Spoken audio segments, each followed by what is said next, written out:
Hello, ನಮಸ್ಕಾರ. ನೀನು ಪ್ರಶ್ನೆ ಮಾಡೋದು ಕಲಿತರೆ ಮಾತ್ರ ಯಾವುದೇ ಸಮಸ್ಯೆ ಇದ್ದರೂ ವಾಗ್ವಾದ ಮಾಡೋಕ್ಕೆ ಸಾಧ್ಯ. ಮಿತ್ರರೇ, ಹೋರಾಟಗಾರರಿಗೆ ಬಕೆಟ್ ಮೀಡಿಯಾ ಅನ್ನೋಕ್ಕೂ ಬರುತ್ತೆ, ಏನ್ರಿ ಮೀಡಿಯಾ ಅಂತ ಟ್ರೋಲ್ ಮಾಡಿಸೋಕ್ಕೂ ಬರುತ್ತೆ. ಆದರೆ ಮೀಡಿಯಾ ಅಂತ ಬಂದರೆ ಪ್ರತಿಯೊಬ್ಬರು ನಾವು ಒಗ್ಗಟ್ಟಾಗ್ತೀವಿ ಅನ್ನೋದಕ್ಕೆ ಇದೊಂದೇ ಉದಾಹರಣೆ.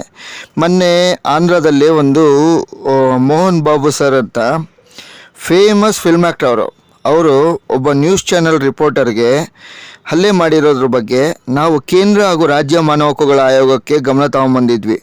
ಅದರ ಪರಿಣಾಮ ಇವತ್ತು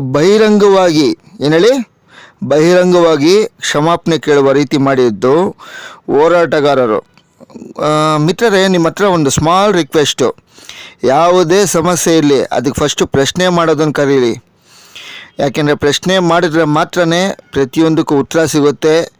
ಕಾನೂನಿನಲ್ಲಿರುವಂತಹ ಸಂಪೂರ್ಣ ಯಾವ ರೀತಿ ಕಾನೂನಿನ ಹೋರಾಟದಲ್ಲಿ ನಮಗೆ ಜಯ ಸಿಗುತ್ತೆ ಅನ್ನೋದಕ್ಕೆ ಇದೇ ಉದಾಹರಣೆ. ಆದ್ದರಿಂದ ಯಾವತ್ತೂ ಸಹ ಪ್ರಶ್ನೆ ಮಾಡೋದು ಕಲೀರಿ. ಯಾಕೆಂದರೆ ನಿಮ್ಮಷ್ಟು ಧೈರ್ಯ ಇಲ್ಲ ನಿಮ್ಮ ಮುಂದಿನ ಪೀಳಿಗೆಗೆ. ಅದಕ್ಕೆ ಬೇಕಾಗಿರೋದು ಧೈರ್ಯ. ಅದಕ್ಕೆ ನೀವು ಪ್ರಶ್ನೆ ಮಾಡೋದನ್ನ ಈಗಿಂದ ಕಲಿತ್ರೆ ಆ ಮಕ್ಕಳಿಗೆ ಧೈರ್ಯ ಅನ್ನೋದು ಬರೋದು. ಜೈ ಹಿಂದ್, ಜೈ ಕರ್ನಾಟಕ ಮಾತೆ.